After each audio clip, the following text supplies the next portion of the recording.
जय मसीह की दोस्तों, मेरे प्रिय आप सब लोग कैसे हैं। आशा करता हूं कि आप सभी लोग प्रभु में आनंदित हैं और परमेश्वर का अनुग्रह हम सभी मसीह विश्वासियों पर।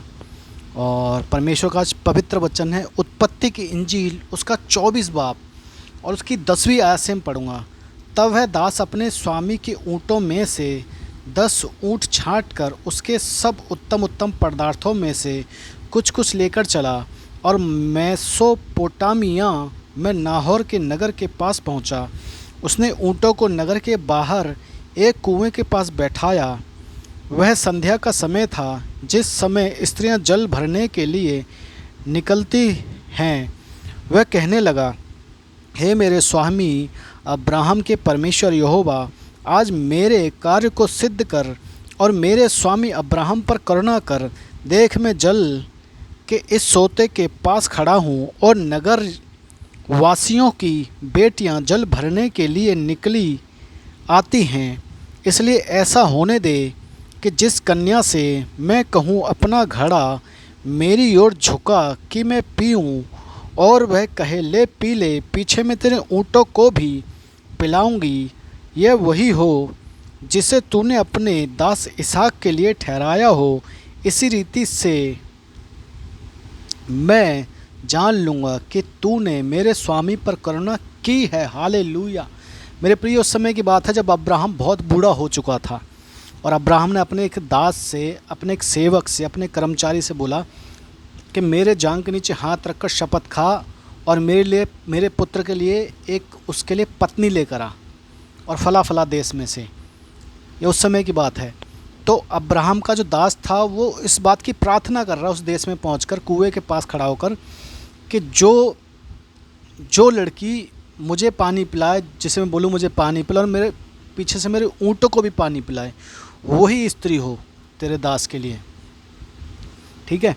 तो ये प्रार्थना कर रहा था व्यक्ति परमेश्वर यहोवा से, और परमेश्वर ने इसकी प्रार्थना को सुना और जैसा इसने बोला था वैसा ही ठीक हुआ।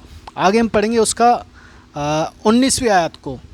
जब वह उसको पिला चुकी तब कहा, मैं तेरे ऊँटों के लिए भी तब तक पानी भर लाऊंगी जब तक वह पी न चुकें। हालेलुया। मेरे प्रियो, इस व्यक्ति ने प्रार्थना की कि जो मुझे पिलाए मेरे ऊँटों को भी पिलाए, और वही बात रिबका ने कहा कि मैं तेरे ऊँटों को भी पिलाऊंगी। हालेलुया। रिबका जो इसहाक की पत्नी होने को जा रही थी। परमेश्वर, यहाँ हम क्या सीखते हैं कि परमेश्वर हमारे मनों को जांचता है। परमेश्वर से जिस व्यक्ति ने प्रार्थना की और मन में कहा कि ये होने दे, जो प्रार्थना की परमेश्वर से, वो परमेश्वर ने होने दिया। हालेलुया। कितना भला और कितना महान है हमारा परमेश्वर मेरे प्रियो, कि वो हमारी हर एक ज़रूरत को और हमारी प्रार्थनाओं को सुनता है। और आगे हम पढ़ेंगे उसका 20वीं आयत को। तब वह तुरंत अपने घड़े का जल हौदे में उठेल कर फिर कुएं पर भरने को दौड़ दौड़ कर गई और उसके सब ऊँटों के लिए पानी भर दिया।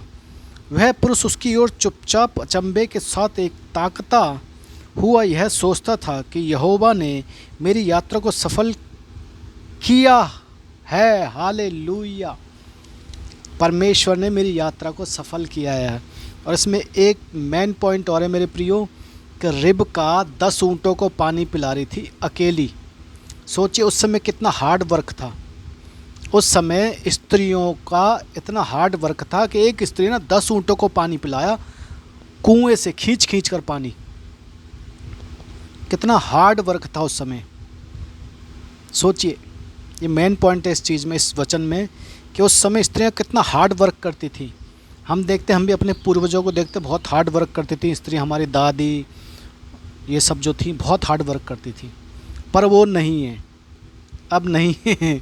मेरे प्रियो, मैं क्षमा चाहूँगा, मैं किसी बहन के लिए गलत नहीं बोल रहा हूँ और किसी को मैं गलत नहीं ठहरा रहा हूँ, लेकिन वचन के अकॉर्डिंग वचन हमें क्या समझा रहा है, मैं उस बात के लिए ये आप सबको बोल रहा हूँ कि वचन क्या कर रहा है। उस समय बहुत ही हार्ड वर्क था। एक ऊँट टनों पानी पीता, कुंटलों पानी पीता था एक ऊँट। वो इतना रिस्टोर कर लेता है एक ऊँट कि उसे अगर महीना भर भी रेगिस्तान में चला जाए तो वो बिना पानी के चल सकता है, लेकिन 10 ऊँटों को अकेली ने पानी पिलाया। तो मेरे प्रियो, प्रभु आप सबको इस वचन के जरिए आशीष दे। God bless you.